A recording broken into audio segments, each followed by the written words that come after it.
사랑하는 성도 여러분, 오늘 수요예배 자리로 우리를 부르신 하나님의 크신 은혜가 예배 가운데 있기를 주님의 이름으로 축복합니다. 여러분, 우리는 신앙생활을 하다 보면 자주 하게 되고 자주 듣는 말이 하나 있습니다.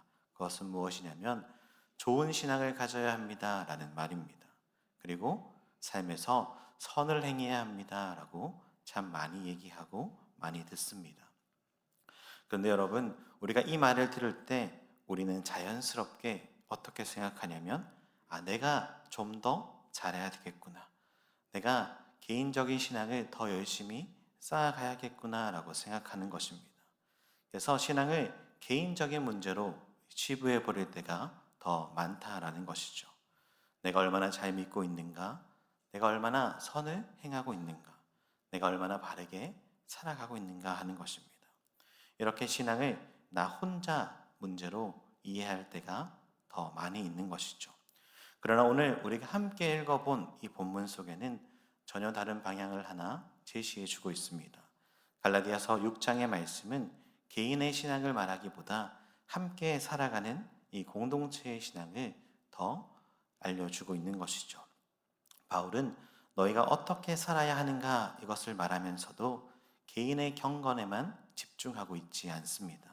오히려 공동체로 이루어진 우리가 서로를 어떻게 대해야 하는지, 공동체 안에서 어떻게 살아가야 하는 것이 구원받은, 구원을 얻은 성도들의 모습인지를 보여주고 있는 것입니다. 신앙은 혼자 완성하는 것이 아닙니다. 성경은 우리를 혼자 있도록 부르지 않으셨다라는 것이죠. 서로를 통해서 세워지고 붙들려지고 회복되는 공동체로 부르셨다라는 것을 언제나 잊지 않아야 합니다. 그래서 신앙은 혼자 잘 믿는 것이 아니라 함께 잘 살아내는 것입니다. 오늘 본문은 우리에게 중요한 질문을 또 던져주죠. 그럼 이 본문 앞에서 나는 어떠한 신앙을 가지고 내 주어진 삶을 살아가고 있는가? 그리고 우리는 어떠한 공동체로 나아가고 있는가 하는 것을 말입니다. 교회는 완벽한 사람들이 모인 곳이 아닙니다. 넘어진 사람이 있고 지친 사람도 있고 상처 입은 사람들도 모이는 곳이 바로 교회입니다. 그렇기 때문에 더더욱 교회는 서로를 외면하는 공동체가 아니라 서로를 살리는 공동체가 되어져야 합니다. 오늘 본문에서 바울은 바로 이 공동체의 모습, 우리가 품고 소망하고 드러내야 할 공동체의 모습을 한마디로 선을 행하는 공동체의 모습이다라고 우리에게 알려주고 있습니다. 그렇다면 사랑하는 여러분, 하나님이 기뻐하시는 이 공동체, 복음 안에서 살아가는 공동체는 어떠한 모습이어야 될까요? 오늘 말씀을 통해서 이 선을 행하는 공동체가 무엇인지를 살펴보며 하나님께서 주시는 은혜를 누리시길 소망합니다. 첫째는 넘어진 자를 회복하는 공동체입니다. 사랑하는 성도 여러분, 바울은 오늘 본문에서 선을 행하는 공동체의 이 첫 번째 모습이 이렇다라고 소개해 주고 있습니다. 우리 1절의 말씀을 다시 한 번 더 읽어볼까요? 시작.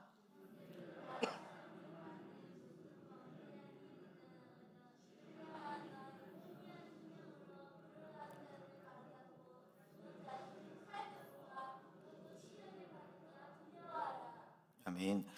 이 말씀을 보면 공동체 안에서 반드시 일어날 수밖에 없는 한 가지 상황을 제시해 주고 있습니다. 그것은 바로 누구나 넘어질 수 있다라는 것이죠.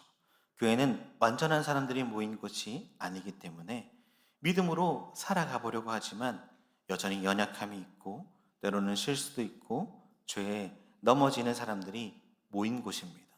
그래서 중요한 것은 무엇이냐면 누가 넘어졌느냐 이것이 아니라 더 중요한 것은 그 넘어짐, 그것을 공동체가 어떻게 대하는가에 대한 문제인 것이죠. 세상은 넘어진 사람을 보면 정죄하고 판단하고 외면해 버립니다. 한 번의 실수로 그 사람을 낙인 찍히게 만들고 다시 일어설 기회조차 뺏어가는 것이 세상이죠. 그러나 교회는 달라야 한다는 것이죠. 복음을 아는 공동체는 넘어진 사람을 정죄만 해서는 안 된다는 것입니다. 그런 공동체가 아니라 회복시키는 공동체가 되어줘야 하는 것입니다. 그래서 바울은 이렇게 얘기합니다. 온유한 심령으로 그러한 자를 바로 잡으라라고 말입니다. 여기서 바로 잡다라는 말이 무엇입니까? 정죄하거나 몰아붙이거나 그를 낙담하게 만드는 것, 그것이 아니라 다시 제자리로 돌아오게 만드는 것입니다. 이것이 바로 선을 행하는 공동체의 첫 번째 모습인 것이죠. 넘어진 사람을 향해서 손가락질하는 것이 아니라 손을 내미는 공동체가 바로 교회인 것입니다. 그런데 바울은 여기서 더 중요한 한 가지 사실을 우리에게 가르쳐주고 있죠. 너 자신을 살펴보아 너도 시험을 받을까 두려워하라 라고 말입니다. 이 말의 의미가 무엇입니까? 회복시키는 자리조차 우리는 조심해야 한다는 것이죠.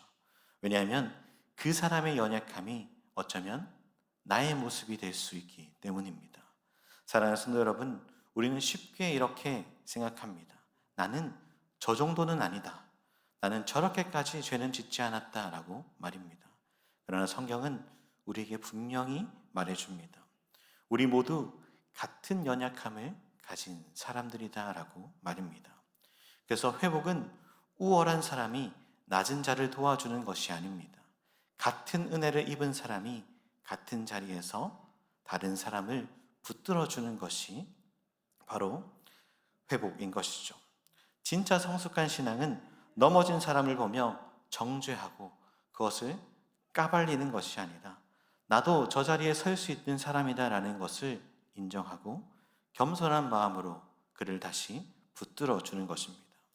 그래서 회복은 기술이 아니라 태도인 것이죠. 왜냐하면 하나님께서도 넘어졌던 우리를 먼저 회복시켜 주신 분이시기 때문입니다. 그리고 이것은 지식적으로 할 수 있는 것이 아니라 믿음이요 마음의 문제인 것입니다. 사랑하는 성도 여러분, 우리의 공동체를 한번 돌아보십시오.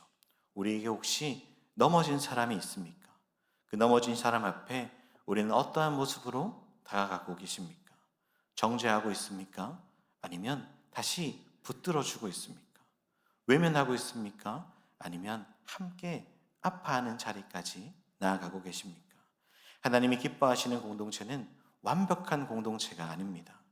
아무 흠이 없는 공동체가 아니라 서로를 회복시키는 공동체임을 꼭 기억하십시오. 그래서 우리 교회가 넘어진 사람을 외면하는 공동체가 아니라 다시 일어설 수 있도록 붙들어주는 공동체가 되길 소망합니다. 온유함으로 서로를 세우고 겸손함으로 서로를 붙들어주는 복된 우리 상주 서문교회가 되시기를 주님의 이름으로 축복합니다. 둘째는 서로의 짐을 함께 지는 공동체다라고 바울은 가르쳐주고 있습니다.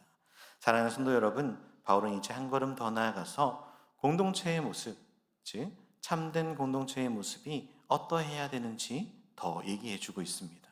우리 2절의 말씀을 함께 읽어볼까요? 2절입니다. 시작.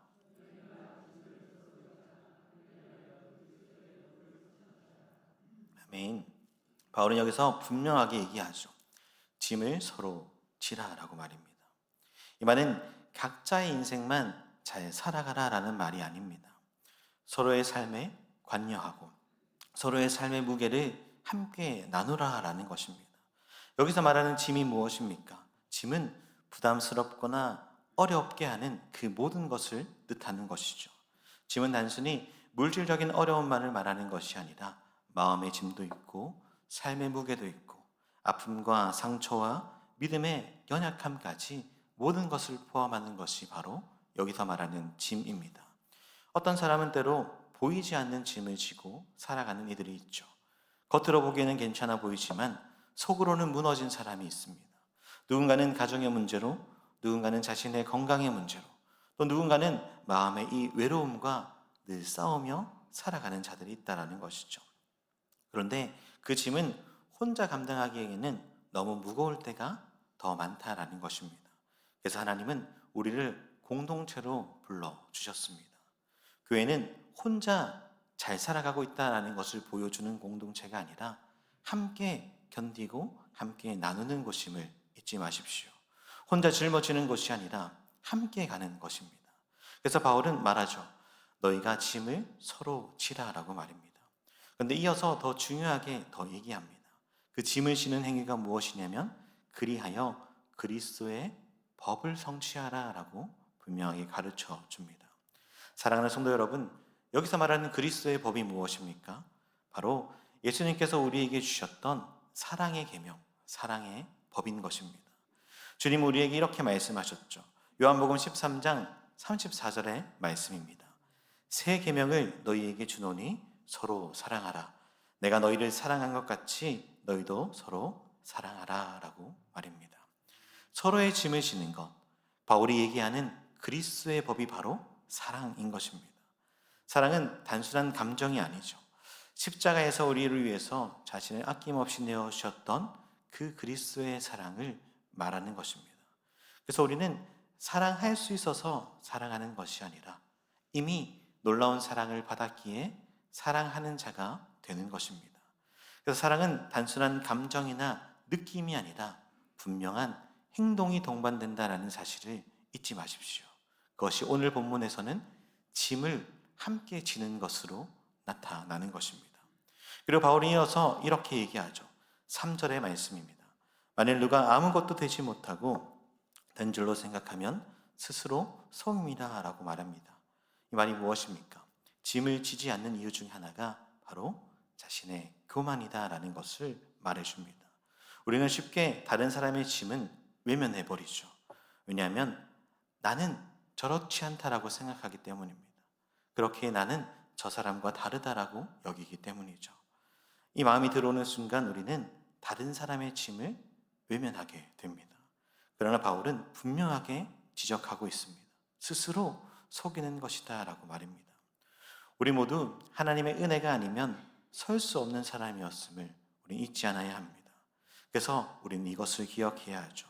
함께 그리스도의 이름으로 모인 우리 공동체는 비교하는 곳이 아니라 함께 세워져 가는 곳임을 말입니다. 그리고 5절에서는 바울은 더 이렇게 얘기하죠. 각각 자기의 짐을 질 것이다 라고 말입니다.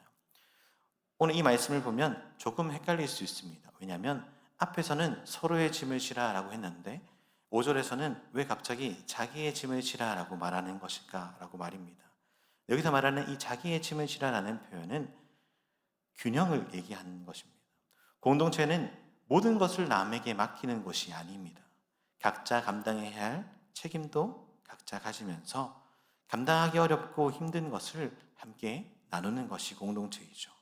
사랑하는 성도 여러분, 이것이 바로 건강한 공동체의 모습입니다.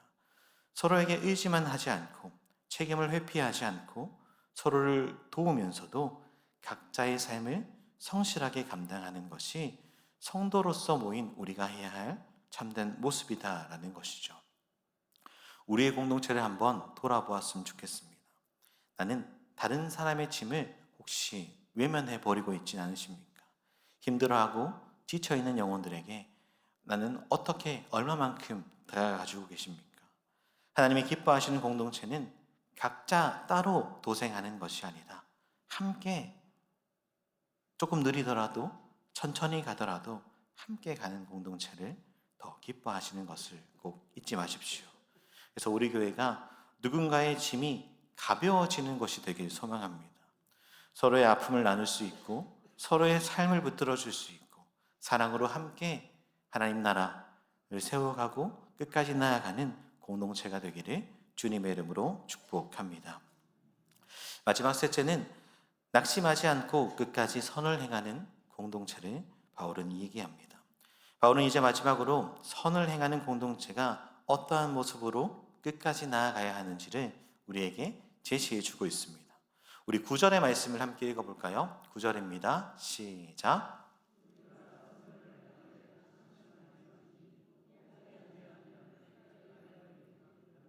아멘. 이 말씀은 단순한 격려의 말씀이 아닙니다. 신앙의 생활에 있어서 가장 현실적인 부분을 짚어주는 대목이 되는 것이죠. 바울은 왜 낙심하지 말라, 포기하지 말라라고 얘기하는 것일까요? 그 이유는 우리가 선을 행하다가 쉽게 지치기 때문입니다. 처음에는 열심을 다해 섬기고 열심으로 사랑하고 열심으로 나누어 보려고 합니다. 그런데 시간이 지나면 어떻게 됩니까? 우리가 가졌던 그 마음이 흔들리기 시작하는 것이죠. 내가 왜 이렇게까지 해야 되는가? 아무도 알아주지 않는데 굳이 내가 이렇게 해도 되는가? 라고 생각하는 것입니다. 이러한 생각이 들기 시작하면 우리는 조금씩 손을 놓게 됩니다. 남의 짐을 져주고 나의 공동체를 돌아보기보다 그저 나의 삶만 바삐 돌보는 것이죠. 선을 행하는 것은 한 번의 결단으로 끝나는 것이 아니다라는 것을 말해주는 것입니다. 지속적으로 우리의 삶에 이어져야 하는 것입니다. 그래서 더 어려운 것입니다. 그래서 더 믿음이 필요한 것이죠. 바울은 여기서 아주 중요한 약속을 우리에게 해주고 있습니다. 내가 이르면 거두리라 라고 말입니다. 이 말이 무엇입니까? 지금 당장 보이지 않아도 선을 행하며 나아가는 삶은 하나님 앞에서 헛된 것이 아니다라는 것을 우리에게 알려주는 것이죠. 사람은 결과가 보이지 않으면 쉽게 포기합니다. 그러나 하나님은 우리의 모든 선을 보고 계시고 기억하고 계시고 반드시 열매 맺게 하시는 분이시다라는 겁니다. 그래서 고린도전서 15장 58절에 무엇이라고 얘기합니까? 우리 함께 읽어볼까요? 시작. 그러므로 내 사랑하는 형제들아 견실하며 흔들리지 말고 항상 주의 일에 더욱 힘쓰는 자들이 되라. 이는 너희 수고가 주 안에서 헛되지 않은 줄 압니다. 아멘. 우리가 살면서 행하는 믿음으로 행하는 작은 선 하나, 누군가를 향한 작은 섬김 하나가 보이지 않는 그 자리에서도 하나님 말씀 붙잡고 해가는 헌신 하나는 하나님 앞에 결코 사라지지 않는다라는 것을 잊지 마십시오.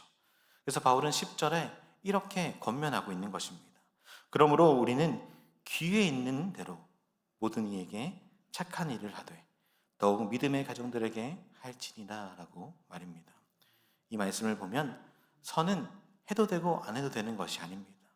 기회가 있는 대로 해야 되는 것, 기회가 있을 때마다 행해야 하는 것이 선의 모습인 것이죠. 사랑하는 성도 여러분, 이렇게 끝까지 선을 행하는 삶, 이것은 우리 스스로에서부터 일어나는 것이 아닙니다. 바울은 앞선 5장에서 우리에게 말해 주었습니다. 성령의 열매를 맺는 자, 그래서 선을 행하는 삶은 내 힘으로 억지로 만들어내는 것이 아니라 성령께서 우리 안에 만들어가게 하시는, 열매 맺게 하시는 모습이다라는 것을 잊지 않아야 되죠. 그래서 성경을 따라 행하는 사람은 결국 끝까지 선을 행하는 자로 서게 되는 것입니다. 우리가 성경을 따라 살아갈 때 사랑하게 되고 참게 되고 섬기게 되고 끝까지 포기하지 않게 될 수 있을 것입니다. 그래서 선을 행하는 공동체는 결국 성령의 역사하시는 공동체가 되는 것입니다. 기회가 있을 때마다 성령의 인도하심을 순종함으로 선으로 행해 가시는 저와 여러분들이 되기를 주님의 이름으로 축복합니다. 그리고 바울은 이 선의 대상, 선을 행해야 할 대상을 모든 이들이다 라고 얘기합니다. 그러나 더 특별히 믿음의 공동체 안에서 더욱 힘써야 한다라고 가르쳐 주고 있죠. 이 말이 무슨 의미입니까? 우리가 함께 모여있는 이 공동체, 이 교회는 선을 연습하는 곳이 아니라 선으로 살아내는 자리라는 것입니다. 사랑하는 성도 여러분, 공동체 가운데서 서로를 상처 주는 것이 아닙니다. 서로를 세워주는 것이 되어야 합니다. 그리고 이 선은 한 번이 아니라 끝까지 이어지는 삶으로 나타나야 하죠. 사랑하는 성도 여러분, 혹시 선을 행하다가 지쳐있는 분이 계십니까? 사람 때문에 상처받고 이제는 마음을 닫고 있는 분이 계십니까? 더 이상 기대하지 않으려고 스스로 신앙만 챙기겠다라고 다짐한 분들이 계십니까? 오늘 말씀을 통해서 하나님 우리에게 알려주십니다. 낙심하지 말라, 포기하지 말라, 내가 되면 거두리라 라고 말입니다. 지금까지의 섬김이 헛되지 않았고 지금까지 사랑한 것이 하나님 앞에서 헛되지 않았으며 지금까지 눈물 흘리며 나아갔던 그 모든 섬김의 자리가 헛되지 않았다라는 것을 우리에게 알려주는 것이죠. 선을 행하는 공동체는 완벽한 공동체가 아닙니다. 끝까지 포기하지 않고 하나님의 때를 기다리는 공동체인 것이죠. 그러므로 낙심하지 않고 다시 일어나 보는 것이고, 낙심하지 않고 다시 사랑해 보는 것이고, 낙심하지 않고 다시 지체들을 섬겨보는 것입니다. 사랑하는 성도 여러분, 우리 상주 서문교회가 잠깐 뜨거운 공동체가 아니라 끝까지 하나님 주신 그 선을 행해가는 공동체가 되길 소망합니다.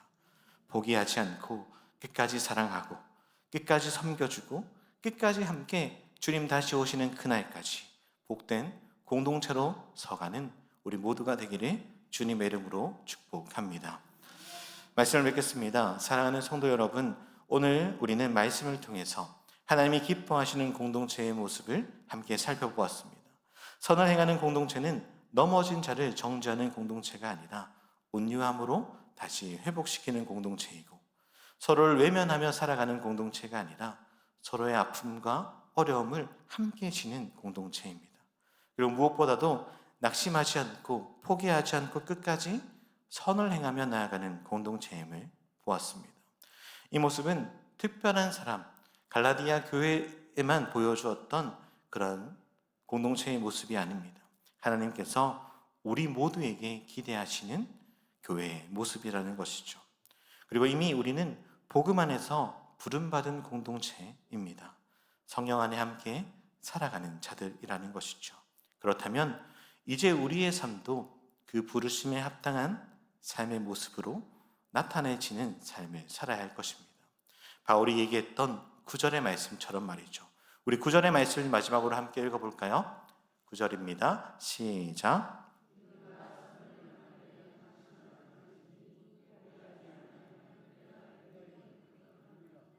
아멘. 이 말씀대로 우리가 한순간의 열심, 한순간의 감정, 한순간의 어떠함이 아니라 끝까지 선을 행하며 나아가는 우리 모든 공동체들이 되기를 주님의 이름으로 축복합니다. 이 시간 찬양하며 기도 가운데 나아가시겠습니다.